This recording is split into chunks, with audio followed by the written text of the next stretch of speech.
எல்லாருக்கும் வணக்கங்க. ஜோதிஸ் கிச்சனில் இன்றைக்கி நம்ம பார்க்க போகிற ரெசிபி சிக்கன் ஃப்ரை. அதை எப்படி செய்யலான்னு பார்க்கலாங்க. 1 கிலோ சிக்கன் எடுத்துருக்குறோங்க. நல்லா கழுவி சுத்தம் பண்ணி வச்சுருக்குறோம். சிக்கன் தாளிச்சிக்கலாங்க.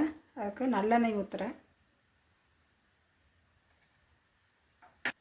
எண்ணெய் சூடாயிடுச்சு, சோம்பு போட்டுக்கலாம்.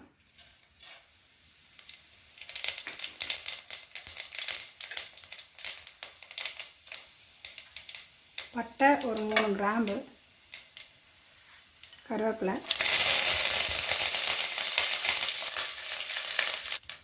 சின்ன வெங்காயம் 1/4 கிலோ, பெரிய வெங்காயம் ஒரு பெரிய வெங்காயம் எடுத்து கட் பண்ணி வச்சுருக்கேன். வெங்காயம் வதக்கிக்கலாங்க. வெங்காயம் வதங்கி வந்துருச்சுங்க. வெங்காயம் வதங்குறப்போ லைட்டாக உப்பு போட்டிங்கன்னா சீக்கிரம் வதங்கிடும். 2 தக்காளி கட் பண்ணி வச்சுருக்கேன். தக்காளி கொஞ்சம் வதங்கிடுச்சு. இஞ்சி பூண்டு போட்டுக்கலாங்க. தக்காளி நல்லா வதங்கிடுச்சு. இஞ்சி பூண்டு நல்லா இடித்து வச்சுருக்கலாம்.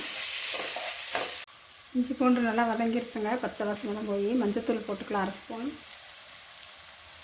ஜீரகத்தூள் 1 ஸ்பூனு, மல்லித்தூள் ஒரு 2.5 ஸ்பூனு, மிளகுத்தூள் 1 ஸ்பூனு, கரம் மசாலா 1 ஸ்பூனு, குழம்பு மிளகாய்த்தூள் 1 ஸ்பூனு, வரமிளகாய் தூள் 1/2 ஸ்பூன். இதெல்லாம் வதக்கலாம். தூளெல்லாம் நல்லா வதங்கி வந்துருச்சுங்க. இனி சிக்கன் போட்டுக்கலாம்.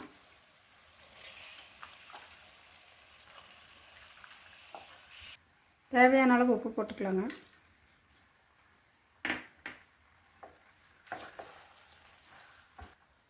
தண்ணி ஊற்றிக்கலாங்க. ஒரு டம்ளர் அளவு தண்ணி ஊற்றினா போதும். மூடி வச்சிடலாம். ஒரு 1/4 மணி நேரம் வந்து பார்த்துக்கலாம். சிக்கன் நல்லா வெந்துருச்சுங்க. சிக்கன் ஃப்ரை நல்லா ரெடி ஆயிடுச்சு. நல்லா கொஞ்சம் ஊற்றிக்கலாம். கொஞ்சமாக எலுமிச்சம்பழம் கொஞ்சோண்டு, மல்லித்தலை,